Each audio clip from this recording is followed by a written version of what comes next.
Well, it's pretty rare that we have to mention the possibility of severe weather in early February. First time since 2017 we've had to bring up the possibility of strong to severe storms during these winter months. So it's been a while since we've had to talk about this. Though keep in mind, if everything lines up just right, we're at a 1 out of 5 risk for severe weather, for damaging winds, hail, and a low tornado threat. That is widespread across our backyard. Reason why it's a 1 out of 5, there's a lot of ingredients that are lining up against getting severe storms, so definitely not a slam dunk scenario here.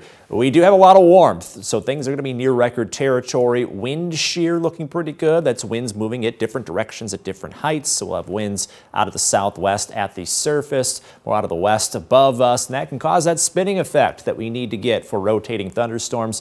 And of course, we got an unstable atmosphere. That said, there are big questions as if we get humid enough, and despite being very warm, there's a lot of cloud cover, so that's going to limit the daytime heating. The warmer it can get, the more energy there is in the atmosphere. So there's a lot of questions holding all of this back. As a result, again, just a 1 out of 5 risk for severe storms. So it might only be 1 or 2 that even get close to that. And you can see that reflected here on Future Trek. We will have 2 rounds of rain, some light showers early in the morning with a trailing little portion coming through right about lunchtime. This is when I think the weather just gets a little soggy during those lunchtime hours. You can see by 1 o'clock showers are moving out.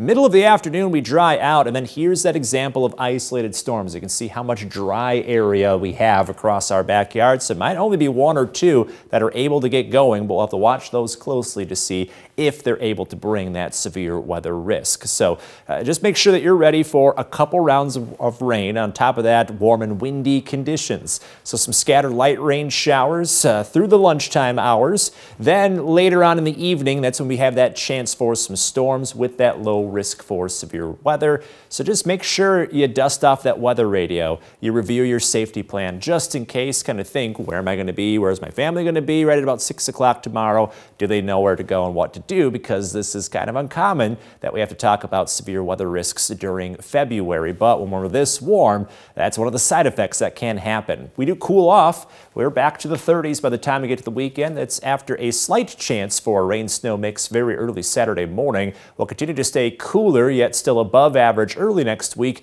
In your most accurate 10-day forecast, things might finally feel like February for the first time this month. That's by next weekend. So still avoiding winter for the most part.